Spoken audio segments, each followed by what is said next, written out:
Ilang beses ko narinig dito sa hall na to, ang taong bayan, ang taong bayan, ang taong bayan. Eh, hindi ba naman lahat naman tayo halal ng taong bayan eh, di ba? Hindi ba pwedeng sabihin ko na lang, ang opinion ni Alan Cayetano, isa lang naman ako eh. Ang opinion ni Joel Villanueva, ang opinion ni Mocha Uson, isa lang naman siya eh. Pero yung sabihin ko sa inyo, guys, ang opinion ng civil society, ang opinion ng masa, ang opinion ng taong bayan, dapat makonvict. Are we not overstepping and are we not confusing rather than enlightening our political processes? Yes, you might think this is a different Alan Cayetano from the impeachment of President Estrada, impeachment of President Arroyo, impeachment of yung hindi natuloy na impeachment kay CJ Davide, sa impeachment ni CJ Corona. But aren't we supposed to be wiser? At hindi ba tama naman yung sinabi ng Supreme Court? Dapat may impeachment pero hindi dapat gamitin ito ng magkalaban lang sa politika.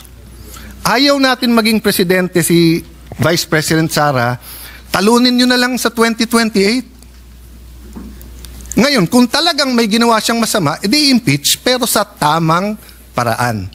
I apologize if I'm emotional on this issue, but hindi tayo makawala eh. Ang daming mas importanteng issue, pero nakapako tayo sa issue na to. Thank you, dear colleagues, and thank you to Filipino people for the opportunity to share my thoughts on this. So I vote for the motion of Senator Marcoleta. We, the sovereign Filipino people, imploring the aid of Almighty God in order to build a just and humane society and establish a government that shall embody our ideals and aspirations. Promote the common good, conserve and develop our patrimony, and secure to ourselves and our posterity the blessing of independence and democracy under the rule of law, a regime of truth, justice, freedom, love, equality, peace, do ordain and promulgate this Constitution. Nanumpa po tayo na susundin natin tong konstitusyon na to. Madali pong sumumpa, mahirap to pa rin. Madali pong sumumpa na susundin kung naniniwala tayo sa desisyon. Paano kung hindi tayo naniniwala sa desisyon? Paano kung ang tinatanggal ngayong hapon na to ay si President Marcos at ayaw kong maging presidente si Vice President Sara Duterte? Will I have the courage to follow the same decision? That is the test I apply to myself today. Tinignan ko po ang Supreme Court decision, solid po. Hindi nito inaalis ang kapangyarihan sa House to initiate impeachment. February 6 po, sigurado yan. In fact, before February 6, may Quadcom na, magiging Glorieta na yan soon. Tuloy-tuloy po yan, yung mga investigasyon na yon, kasi ganun ang politika sa Pilipinas. I hope yung sa baha, imbestigahan din. I hope yung sa corruption, sa smuggling, sa karami-rami nating utang, not only this administration, last administration, 10 administrations. We in this room are all for accountability, but tama yung Supreme Court sa tamang panahon, tamang proseso. Jeremiah 29:11 tells us, "For I know the plans I have for you, plans to prosper you and not to harm you, plans to give you hope and a future." Plano ng Diyos, pagpalain tayo. Pero plano ng Diyos, durugin tayo. So, I remember this episode, I think it was in Twilight Zone, and it was also many times portrayed on television. What if nakilala mo si Hitler when he was 6 years old or when he was a baby, papatayin mo ba siya? I think even sa psychology or philosophy classes, tinatanong to ng mga professors, what if you had that unique opportunity, nakatabi mo si Hitler nung 6 years old siya, papatayin mo ba siya? Ang hirap sagutin nun. Of course, for us who believe that thou shall not murder, ang sagot madali. But what if you could have prevented the worst human rights violations in the world, the Holocaust? What if you could have prevented such such fire of fascism that it actually swept, kung hindi ako nagkakamali, nag-Time Magazine of the Year pa si Hitler. I wonder what our answer is. But I know my answer here today. If you kill Hitler when you are 6 years old, if you justify the ends by the means, you will create more Hitlers. So if the Vice President is guilty, dapat po siya ay i-impeach. Pero sa tamang panahon at tamang proseso. Nagsalita ng Korte Suprema na mali ang proseso, mali ang panahon. But yun po, Mr. President, sana kung ano ang discussion since February 5 dito na nakatuon kay Vice President Sara Duterte, sana kung sino ang guilty sa mga baha, ganun din tayo. Hindi naman siguro si Sara ang gumawa ng mga baha. Sana po kung ano ang cause ng pagkabansot or stunting yung corruption. Ganun din. Araw-araw talagang wag natin tantanan. Lastly, Mr. President, may I make an appeal to the media, our friends, the vloggers, yung iba nandito, political analysts, advocates, school deans, etc. Nakalagay kasi dito, we all agree on a regime of truth. Parati na lang ang vloggers ang nasasabihan na fake news. Alam nyo po, marami tayong political analyst ngayon. Di naman sila analyst eh. Ang ibig sabihin ng analyst, provides objective, non-partisan, data-driven explanation of political events, systems, and trends. Ang ibig sabihin naman ng advocate, champions a specific cause, policy, or interest group to influence public opinion and policy decisions in favor of their positions. Wala namang masama dun eh. So kung ikaw ay advocate, sabihin mo na lang. Pero mag-a-appear ka sa TV, magpapa-interview ka, sasabihin mo political analyst. Pero gusto mo lang, bata mo maging presidente, nililito mo pa ang tao eh. Ganun din po, ilan beses kami binugbog dito nung iba, na ang sabi, bawal daw ang isang senator judge na mag-move to dismiss. Pero sila din ngayon ang nagsasabi sa mga senator judge, mag-MR kayo sa Supreme Court. Saan kayo nakakita na hindi pwede mag-motion to dismiss? Judges dismisses cases because of no jurisdiction. Ang CA, 3 sila o 5. Hindi nyo lang nakikita sa publiko at hindi sila mag-move kasi sila lang nag-uusap. Ang Supreme Court, hindi ba dinismiss nila? Hindi ba sinabi nila no jurisdiction? Tayo kasi dito nag-usap sa hall na to. So natural, hindi naman pwedeng si Senator Batorni ay tumingin lang sa akin tapos maisip niya, dismissed. Walang manifestation dito na hindi sinasabi. My point, Mr. President, is that yung sinabi ni Mahatma Gandhi nangyayari na sa Pilipinas eh. Sabi ni Mahatma Gandhi, if it's an eye for an eye, the whole world will go blind.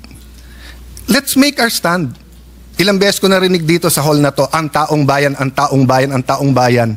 Eh, hindi ba naman lahat naman tayo halal ng taong bayan eh, di ba? Hindi ba pwedeng sabihin ko na lang ang opinion ni Alan Cayetano? Isa lang naman ako eh. Ang opinion ni Joel Villanueva. Ang opinion ni Mocha Uson. Isa lang naman siya eh.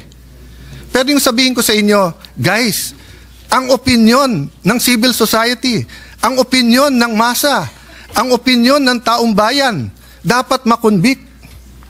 Are we not overstepping and are we not confusing rather than enlightening our political processes? Yes, you might think this is a different Alan Cayetano from the impeachment of President Estrada, impeachment of President Arroyo, impeachment of yung hindi natuloy na impeachment kay CJ Davide, sa impeachment ni CJ Corona. But aren't we supposed to be wiser? At hindi ba tama naman yung sinabi ng Supreme Court? Dapat may impeachment pero hindi dapat gamitin ito ng magkalaban lang sa politika. Ayaw natin maging presidente si Vice President Sara, talunin nyo na lang sa 2028. Ngayon, kung talagang may ginawa siyang masama, edi impeach pero sa tamang paraan. I apologize if I'm emotional on this issue, but hindi tayo makawala eh. Ang daming mas importanteng issue. pero nakapako tayo sa issue na to. Thank you, dear colleagues, and thank you to Filipino people for the opportunity to share my thoughts on this. So I vote for the motion of Senator Marcoleta. Secretary will proceed. Senator Cayetano Pia.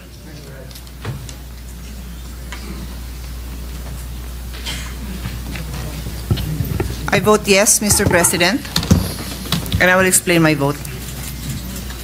The lady may proceed. Thank you. Why are we here today? Why do I have to cast my vote? It is because a group of citizens, including the members of the House of Representatives, exercised the right to impeach an impeachable officer. Under the Constitution, there are two ways to file a verified complaint for impeachment. Article 11, Section 3.2 by any member of the House of Representatives or by any citizen. And Article 11, Section 3.4 by one-third of all members of the House of Representatives upon a verified complaint or resolution. There were 4 impeachment complaints filed. December 2, December 4, the third on December 19th, and the 4th complaint was endorsed by 215 members of the House on February 5, the last day. On February 18, 2025, Vice President Sara Duterte filed a case with the Supreme Court to question procedural and substantive due process. Her arguments: the House of Representatives circumvented the constitutional 1-year ban rule on initiating impeachment proceedings. I won't go into the details, Mr. President, but I will submit my full speech into the record. Vice President Sara's prayer was for the Supreme Court to issue a TRO as well as a writ of preliminary injunction to enjoin all respondents from proceeding with the impeachment trial. After proper proceedings, issue a final injunction, nullify and set aside the 4th impeachment complaint, declare the 1-year bar to be applicable from the filing of the 1st impeachment complaint, declare the 4th impeachment complaint to be violative of the 1-year bar under Section 3.5, Article 11 of the Constitution. Sa madaling salita, ang prayer po ni Vice President Duterte ay pigilan ang impeachment proceedings dito sa Senado. In the comments of the HOR, they argued the complaint is not barred for the following reasons. None of the first 3 impeachment complaints were referred to the House Committee on Justice, which effectively ended the initiation process. And 2, Petitioner Duterte is stopped from questioning the freezing of the first 3 impeachment complaints for not immediately assailing it. Ano naman ang sinabi ng Supreme Court? The Supreme Court said the articles of impeachment transmitted by the HOR to the Senate based on the 4th impeachment complaint is barred by the 1-year rule under Article 11, Section 3.5. It is also constitutionally infirm and therefore null and void ab initio. Ang ibig pong sabihin, hindi na dapat ituloy pa ang impeachment proceeding na ito dahil ang impeachment complaint na isinumite ay labag sa 1-year bar rule na nakasaad sa Constitution. Ang probisyong ito ay naglalagay ng limitasyon na isang impeachment complaint lamang ang maaaring maisulong sa loob ng 1 taon. Dahil sa paglabag na ito, ang impeachment complaint na ito ay itinuturing na labag sa Constitution at walang bisa mula sa simula o tinatawag na null and void ab initio. Mahaba po yung diskusyon ng Supreme Court dyan, makikita ho yan dun sa kaso, dun na lang ho sa isusumite ko, mababasa po doon yung ine-emphasize ko na provisions. So in final, sabi ng Supreme Court, the Senate did not acquire jurisdiction to constitute itself as an impeachment court. And this decision is immediately executory. Ano ho ba ang ibig sabihin ng immediately executory? Ibig sabihin po nito na notwithstanding the filing of a motion for reconsideration by the House, the Supreme Court's decision is immediately executory, such that the MR will not stay the decision. Katulad po ng sinabi ko kanina, dun sa press briefing ng Supreme Court, after mag-file ng motion for reconsideration ang House of Representatives, inulit pa rin ng Supreme Court na immediately executory po ito. Ano ba talaga ang karapatan ng Supreme Court na makialam dito sa impeachment case na ito? Well, ito po yung tinatawag na judicial powers ng Supreme Court. The Constitution expressly grants judicial power to our Supreme Court. Article 8, Section 1 of the Constitution provides that judicial power includes the determination of whether or not there has been a grave abuse of discretion amounting to lack or excess of jurisdiction on the part of any branch or instrumentality of government. Sinabi po dito, any branch, kasama po dyan ang Senado. Pwedeng sabihin ng Supreme Court na may grave abuse ang Senado. Pwedeng sabihin yon. Pwede niya ring sabihin sa House yon. Pwede niyang sabihin sa kahit anong branch of government. Yan po ang nakasulat sa ating Constitution. In Francisco versus House of Representatives, the Supreme Court ruled that and the judiciary in turn with the Supreme Court as the final arbiter effectively checks the other departments in the exercise of its power to determine the law and hence to declare executive and legislative acts void if violative of the Constitution. So sinabi talaga dito, possible na ang executive act, ang legislative act ay maging void. In case of conflict, the judicial department is the only constitutional organ which can be called upon to determine the proper allocation of powers between the several departments and among the integral or constituent units thereof.